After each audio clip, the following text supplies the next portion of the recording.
All right, BugeyeBob back here once again, and the time has come to start building the rotisserie, which in the last episode you saw me building the pieces that go on the end that allow you to turn the thing, but I need to build a frame to go underneath of the car itself because in a lot of instances, what people do is they'll hook something onto the front of the car, on the frame on the front of the car, hook something on the frame on the back of the car, and then they can spin it around.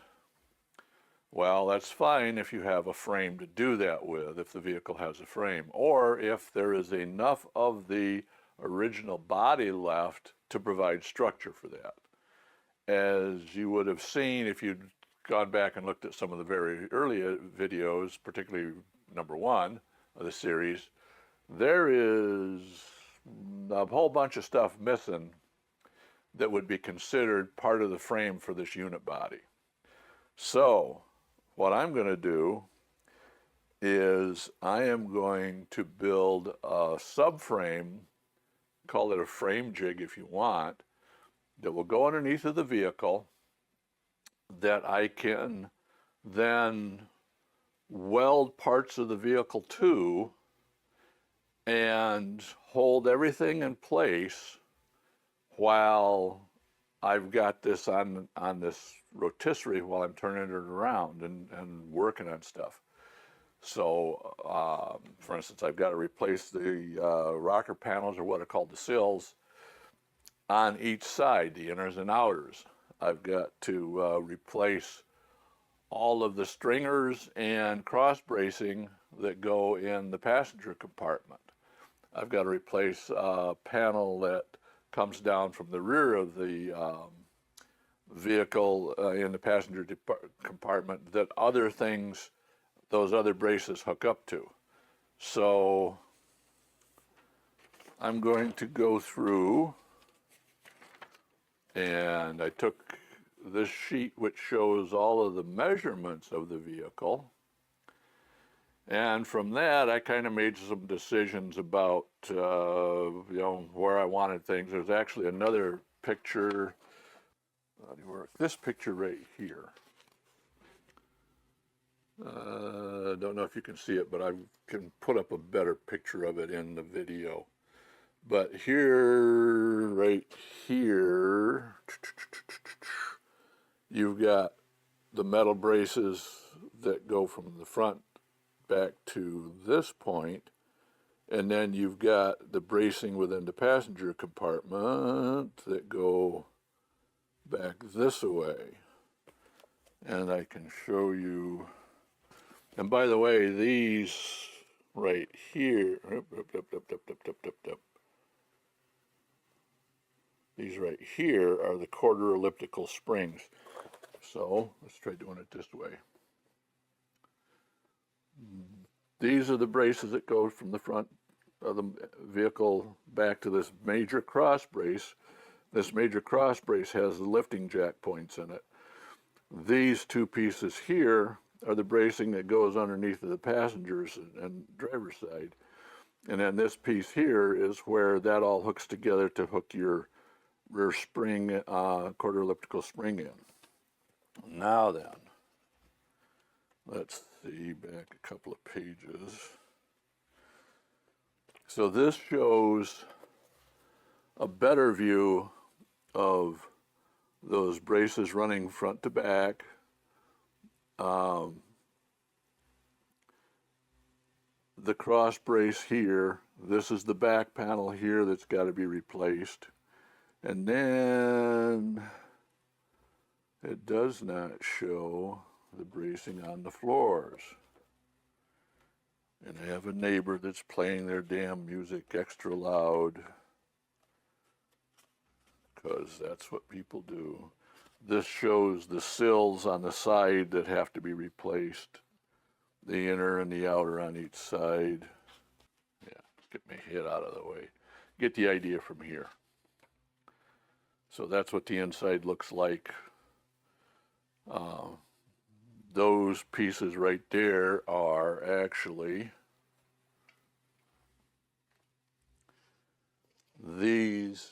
pieces right here on each side going front to back. And then this piece down right here is that cross member. This piece right here is that front to back reinforcement. That's part of the reinforcement set there. This panel is the major one that I've got to replace.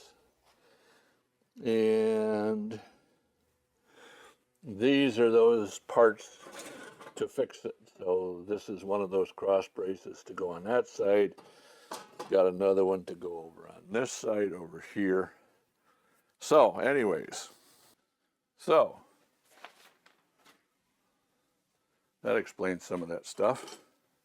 Now, my plan is to use this 1 inch by 3 inch steel channel to run front to back as stringers, and also to run side to side as lateral bracings. So I bought 3 pieces of that steel. Each piece is 150 inches long. I thought 12 foot 6 inches, that sounds about right. I really should have measured it before I bought it, because the car itself, with the bonnet on it, the hood, whatever you want to call it, is 11 feet 5 inches long. Now when you take the bonnet off, so you gain about this much in length, roughly right around in there. So you're talking 6 to 8, 10 inches. And when I set up my stands that I'm planning on using, my modified engine stands, it turned out that if I make those pieces that run as stringers front to back, if I make those 12 foot 6 inches long, then I've pretty much, so if I make those 12 foot 6 inches long, those stringers, then I've pretty much got like 6 inches on the front, an extra 6 inches on the back behind the body, and that gives me really plenty of room to work on, you know, whatever I want to work on the front or whatever I want to work on. You know, I've got to replace a large portion of the rear end of the vehicle, replace it or straighten it out. I'm not sure which I'm going to do just yet. But so what that leaves me with is I can actually cut these down, which gives me a little bit more steel than I'd originally, you know, you can never have too much steel, I guess. And that also means there's going to be less deflection. Not a lot, but, you know, we might be talking, you know, an 1/8 of an inch less deflection in the center. Because one of the things I've got to do is I've got to weld this so that the body doesn't do one of these things when it's on it, and it doesn't do one of these things when we tip it on its side, or one of these things when we tip it on the side. We got to, you know, everything's got to be welded kind of tight. So the point that I'm at now is I am going to cut these pieces down to, I think, 11 foot 6 inch lengths using the cutoff saw, which I think you've seen that used before, so I'm not going to bother recording that. And then I've got to take and figure out exactly how wide I am going to make this. I guess you could call it kind of a ladder frame assembly. My original drawing for it was this right here, which is so basically 2 stringers running like this, piece across each end, and then every now and then have more pieces in there to build literally kind of a ladder going across. And then at a couple of critical points have, and this over here on the side is, I'm not going to do, that would just get in the way of trying to restore the vehicle. But there's a couple of points where I want to have a couple of arms coming across so that I can attach to specific points underneath of the car. These 2 points are where the arms swung for the rear end. Those are fixed points I can attach to. I can attach to a couple of fixed points in the front part of the trunk also, which will lock that together. So that will kind of lock this rear end part together. The front part, I can weld those rails that are in the car already. I can weld those to this bracing. And then this part in here, where it would be nice to weld, so be able to weld to, there's nothing there now. There's nothing solid there. In fact, all of this in here has to be replaced. I have to replace the floor pans. I have to replace these front to rear stringers. I have to replace the cross brace that has the jacking points in it. I have to replace that rear panel that comes down that everything else hooks to. I've got to do some repair work on the drive shaft tunnel. So, you know, it's just a lot of work, but there's nothing here solid to hook to. So my plan is I am going to weld up some angle iron, and I've discussed this before, but we'll discuss it again. My plan is to weld pieces of angle iron in here and then probably right about here on each side to keep this half of the body and this half of the body structurally together without, so they can't jack all over the place. I will replace the inner and outer sill on one side first, probably do the rest of the bracing on that side. I think I'm going to have to replace this back panel as the very first thing, which means I've got to cut all this out, which is why I've got to have this upper part solid so that it doesn't buckle in like that. It shouldn't, because of I'll have the sill in place still, but you know, you just got to do what you got to do.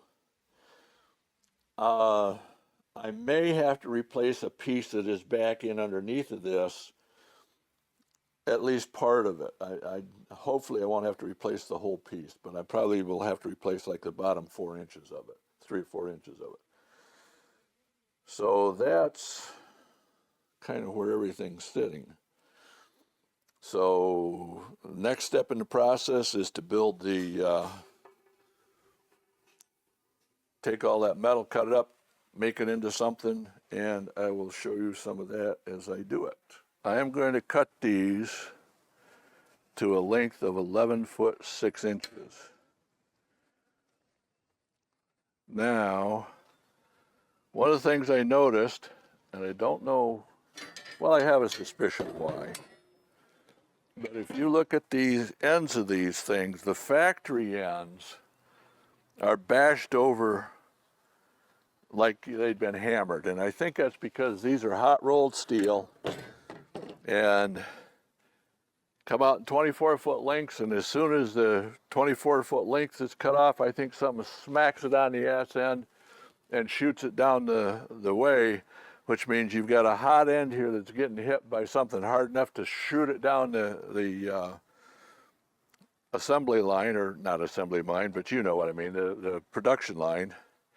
And the consequence of that is that you end up with a bashed in end. So I am going to cut that bashed end off of each one of these. And it just happened to luck out that all of them are set up to be able to do that. The cut ends on all of these, they were cut with a bandsaw, and that leaves a burr, which means I'm going to have to grind those a little bit to clean them up so that they're kind of safe to handle, but that's not a big deal. So, first things first, line this all up, get myself to 36 inches, or 11 foot 6 inches, not 36 inches, and scribe a line. And you may not be able to see that, but I can. So, now I'm using, this happens to work out to be 3 inches high. So I put 2 pairs of 2x4s underneath of it. Do here and down there to make that 3 inches. So those 2 pairs of 2x4s make the 3 inches so that this ends up fairly level when I cut it. Next, I slide it down this way.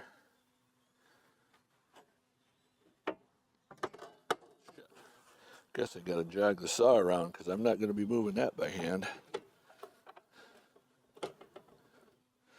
Now slide this down so that my blade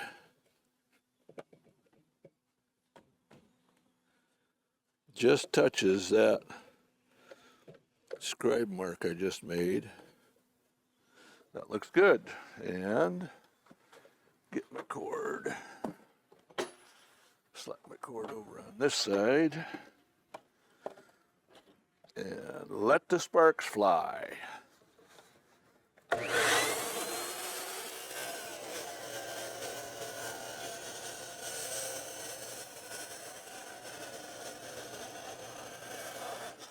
So, what I've done is I've cut 3-inch spacers to go up from the tubing up to the body of the vehicle so that it lifts the body of the vehicle up off of the tubing itself. It gives me a little bit of room to work underneath of the vehicle. But since I don't have a miter box, all I've got is a hot saw, which basically is just a big damn grinding wheel, 1/8 inch wide, to cut these with. Despite how careful I tried to measure them, they were not all exactly the same length. But my plan now is these are the shortest ones, these are the longest ones. There's one right here that's, a little bit long. So I'm going to take a grinder and work on grinding these all down to the same height.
I'm now at the point of starting to weld together this, I'm going to call it a subframe, or to put on the rotisserie to hold the car up. So let's take a look at it. The first thing you will notice is it's not terribly wide. Now the reason for that is that the main frame at the front of the car is about this width. And as I go back through the rest of the car, particularly in the areas where it's severely rusted out, if I made this any wider, so for instance, if I made it like, 3 feet wide or whatever, then I'm going to have a real problem trying to get in and put in the new floor pan and all that other stuff. So my plan is I'll build it this wide. I will put in cross braces every few feet, one at each end, and then every couple of feet or so as necessary.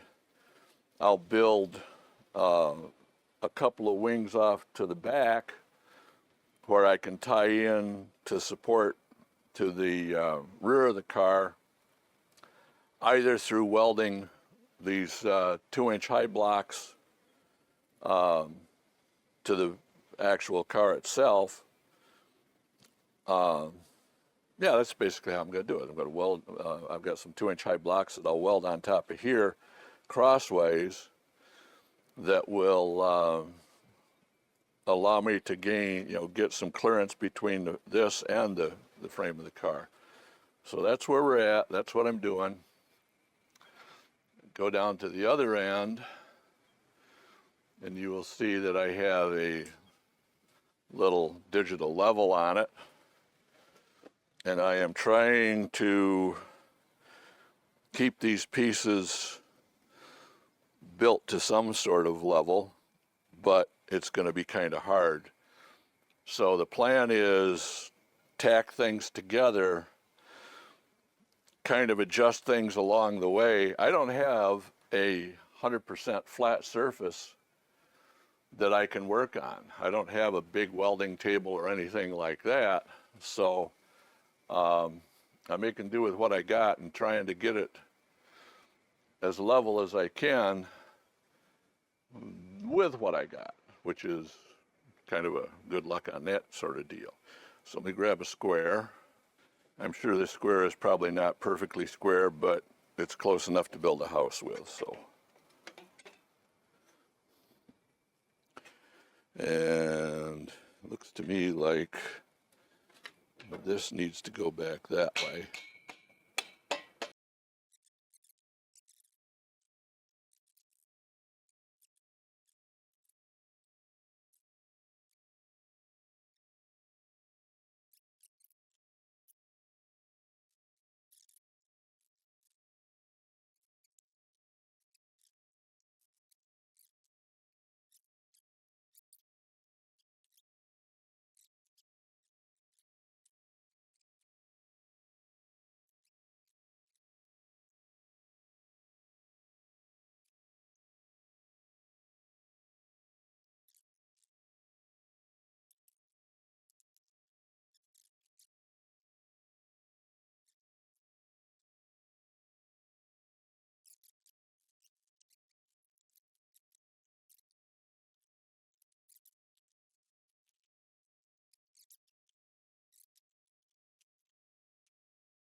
Oops.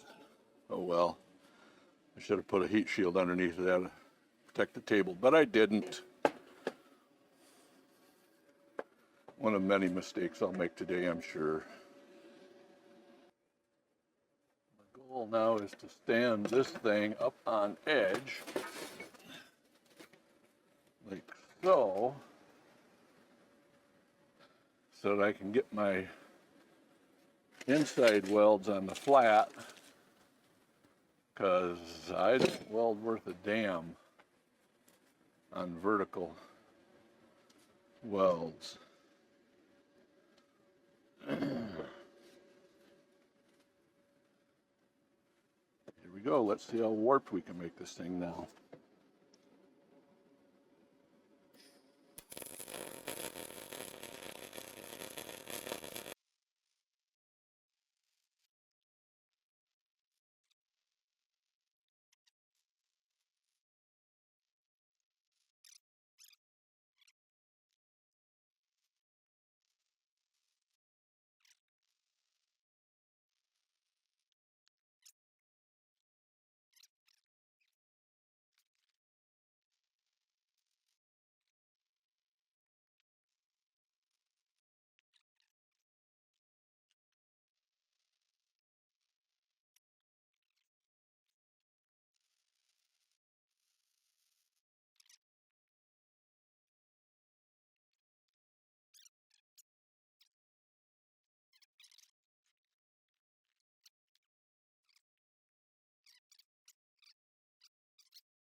So I looked down the length of this thing and I thought, that's weird.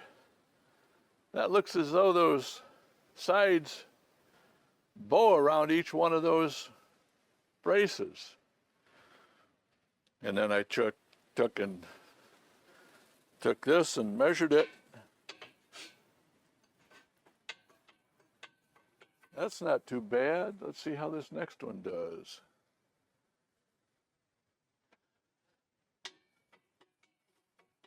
Yep, every damn one of them, these uprights have bowed around these ends because they were welded on the inside. But it's all right, because I ain't going to do any better than that. Next, I shall weld these pieces on. These are just so I can kind of get them sort of lined up, centered on those pieces.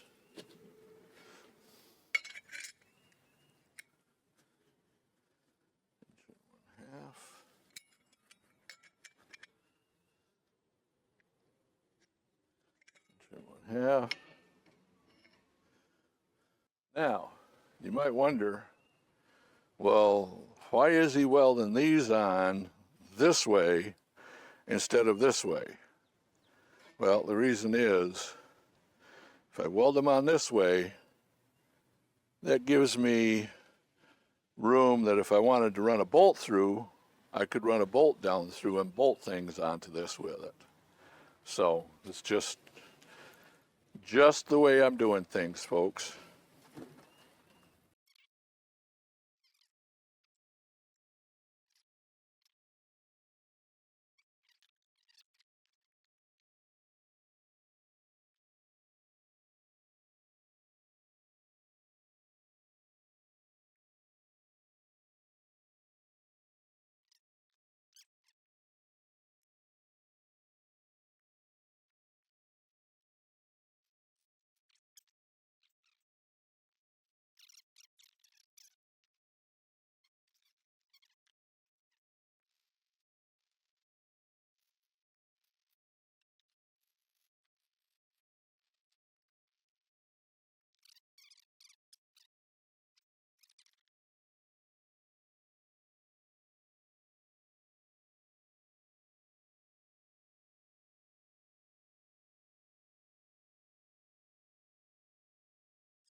So the next issue I've got is I need to have a set of risers on each end that will go up high enough to hopefully put the car in the vertically and even horizontally in the center of gravity, where the center of gravity lines up with the axis of rotation of the rotisserie. If I do that or come real close, it's real easy to twist the vehicle around on the rotisserie. If I'm off, then it's going to be a goddamn battle, because you're going to have a lot of weight on one side, and top or bottom, you're going to have a lot of weight. So my plan is to run horizontal pieces, run vertical pieces up, kind of like these, but longer. And then, I don't know, maybe I won't bother. I was going to say I'd run a horizontal piece between them. I will anyways, just to keep them from flopping around. But the issue I've got is this is the center of, this is the axis of each one of these things. It runs right about through right there. And To be honest, I don't know where the center of gravity of the vehicle is, but I'm going to guess that it probably is right about there. So if I want to go, I'm just looking at the amount of steel above and below that line. The jig itself adds, I'm going to call it 100 pounds. I don't think it's quite 100 pounds, but it's probably 85, 90. And once I get the floorboards in, that's going to add another 10 or 15 pounds. So let's call it 120 pounds that this is going to have added below the center of gravity of the body itself. So I'm going to guess that what I want to do is put that, Jesus, I keep coming right back to right through there. Okay, folks, this video is getting a bit long and we still have a lot of work to do. This seems like a good stopping point, so make sure you join us next week when we wrap this thing up.